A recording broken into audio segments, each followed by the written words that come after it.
Hey everyone, now we come to the last Return of the Duelist based deck profile that I'm going to do. This one's going to be my favorite one. This is the Prophecy Archetype. This is the one that's been hyped the most since before the release. So everybody's been looking for these cards, and these cards are pretty good. The only bad thing about the Prophecy, well, there's good and bad thing. One good thing is that a lot of the cards, a lot of them are hollow. So there's like a lot of like secret rares, ultra rares, super rares. So it's not that easy to get to build this deck. I wouldn't call this a budget deck. At least not right now with the initial release. So you kind of gotta get lucky on pulls or trades in order to build this deck. So to start off, triple High Priestess of Prophecy from OCG. Her name was Junon, so that's why a lot of people are calling her Junon. So basically, this is the new Dark Magician card. It has the exact same stats as the Dark Magician: 2500 attack, 2100 defense, level 7. Only difference is Dark Magician was dark. This is a light, so it's a light spellcaster. So it potentially can work with Honest, so that's good. And unlike Dark Magician, it has a pretty good effect. It has the effect of banishing a spellbook card from your hand or graveyard to target one card in the field and destroy that target. So it has a destruction effect, kind of like Endymion from the old Spellcaster's Command structure deck. So I guess if you wanted to run a Black Luster Soldier or a Chaos-oriented build, you could run like 2 of these and 2 Endymions, or 1 Endymion and 3 of these, or some weird variant like that. I may actually experiment with that in the future. So 3 Junon, that's a really good card for the deck. Next, 3 Spellbook Magician of Prophecy. This is like Apprentice Magician. It's a level 2 spellcaster with 500 attack and 400 defense. When this card is normal summon or flipped face up, add 1 spellbook card from your deck to your hand. So this is like a Stratos for the spellbook spell cards that the deck uses. So 3 of those. Next, probably the star card of the deck in the sense that it brings the deck together. 3 Temperance of Prophecy. This card, basically, you contribute it. If you activate a spellbook card previously this turn, you contribute this card special summon 1 level 5 or higher light or dark spellcaster monster from your deck. You cannot special summon another level 5 or higher monster during the turn you activate this effect.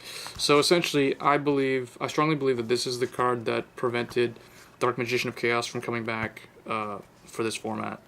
Because this card, basically, you contribute this card and summon. If Dark Magician of Chaos is in the game, you can contribute this card and summon him from the deck and then get back a spell card. So that would be pretty unfair. So, yeah, so 3 Temperance. Usually, this card will be used to bring out Junon or any big level 5 light or dark spellcaster. So Prophecy Destroyer or Junon, or even Dark Magician or Endymion. Those are the popular targets for this card. So 3 of these might actually be in the future a staple for spellcasters, depending on if they run spellbooks or not. Though if you don't run spellbooks, this card's useless. Next, for the common, easy to get, I put 3. I think it's Charioteer of Prophecy. 3 of these because it's an 1800 beat stick, and you can discard once per turn. You can discard 1 spellbook spell card to target 1 spellcaster monster in your graveyard, add that target to your hand. So this recycles like Spellbook Magician or any kind of like spellcaster monster that you have in your graveyard. So it's pretty good. 2 Amores of Prophecy. This card, it has 2000 defense and 600 I don't know if that's going to focus or not. Anyway, you can reveal 1 spellbook spell card in your hand, special summon 1 level 4 or lower spellcaster type monster from your hand. So this thing, you reveal a spell card, you special summon a level 4 or lower spellcaster monster like this guy, and then you can just go from. And then the last monster, 2 Strength of Prophecy. This is primarily a first attempt at Prophecy deck, and this is like a Pierce Prophecy deck, so I don't have any like Endymion or Black Luster Soldier or any weird type of alternate stuff like that in here. So Strength of Prophecy, the last one. This one, you can shuffle 1 spell card from your graveyard into your deck, target 1 face-up spellcaster on the field, increase its level and its attack by 500. So this is a versatile card in the sense that it allows a lot of different exceeds type of summoning. And then for the spell cards, 2 Spellbook Library of the Crescent. This is essentially a Pot of Duality for adding spellbooks to your hand when you have no spellbooks in your graveyard. So after either early in the game, you can use this to search out a spell card. Basically, you reveal 3 spellbook spellbook cards from your deck, and then the opponent will randomly choose one, and it goes to your hand. And then the others get shuffled back. You can only activate once per turn, so it's kind of like Pot of Duality. Next, 3 Spellbook of Secrets. This spellbook card, you activate it, and you add 1 spellbook card from your deck to your hand, except Spellbook of Secrets.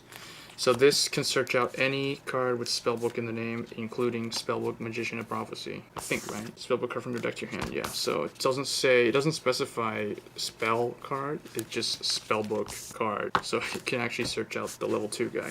So that's kind of cool. 2 Spellbook of Life. This is the Premature Burial for the Spellcaster deck. Banish 1 Spellcaster type monster from your graveyard. Reveal 1 other Spellbook spell card in your hand to target 1 Spellcaster monster in the graveyard. Special summon it.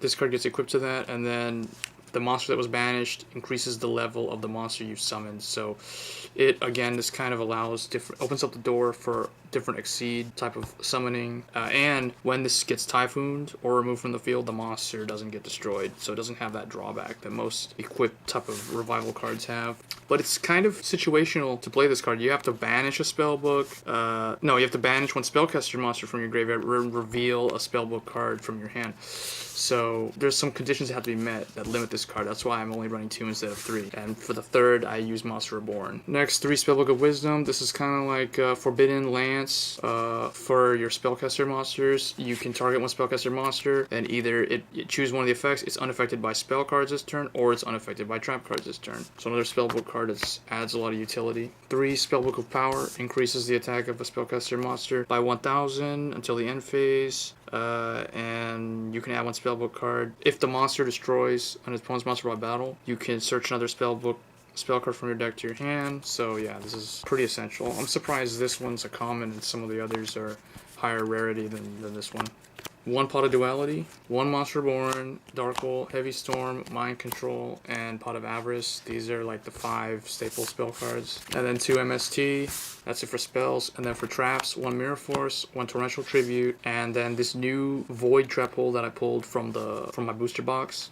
So just testing it out in here. Took out like Bottomless or Solemn Judgment for that just to see what it does. Or just to see how good it is. Next for the extra deck, 1 Hierophant of Prophecy, or Hierophant of Prophecy. This is the new Dark Magician of Chaos. The only difference is Dark Magician of Chaos was level 8. This guy's rank 7, but he has the exact same stats: 2,800 attack, 2,600 defense. He requires 2 level 7 spellcaster type monsters to exceed, so that limits his playability to spellcaster themes. But his effect is pretty good. You can detach 1 Exceed material from this card, destroy 1 spell trap card your opponent controls, up to the number of spellbook cards in your graveyard. So he could essentially function as a Harpy's Feather Duster. 1 Alchemic Magician, another spellcaster. It requires 3 level 4 spellcasters to summon, and its effect is pretty good too. You can detach. This card gains 200 attack for every spell card in your graveyard once per turn. During your end phase, you can detach 1 material from this card to send 1 card from your hand to the graveyard. Choose 1 spell card from your deck, then set it in your spell and trap card zone. So this actually is kind of like a new Dark Magician of Chaos, or Magician of Faith, because it's not that strong, but it's still pretty good. And then for my older Xyz monsters that I have, 1 Big Eye for spellcasters. It's really good. It's a spellcaster itself. It's easy to get in this deck. Lucky Straight, just because I have one. 1 Gaia, just because it's rank 7. And then for, let's see, 3s, I have Wind Up Zen Mains, Giga Brilliant, Leviathan Dragon. Still don't have a Leviair. I'm hoping Leviair will be in the special edition for Return of the Duelist. And then for 4, I have Utopia, C39 because I have Mind Control, and because I have Utopia, and I have space for 1. 1 Fairy King because he's a new guy, so just test him out. And then I didn't know what else to put, so I just put the Symphony from the starter deck in here, from the Xyz Symphony. So Maestro and all his friends in the orchestra. So yeah, that's the deck. This is my favorite. This is by far my favorite deck out of the new archetypes. Unfortunately, again, it's not one of the easiest ones to build. It has a lot of hollows, so it's not that easy to get based on just buying a 1 or 2 booster box. But yeah, it's a whole lot of fun once you get it, so I highly recommend it. So as always, rate, comment, subscribe.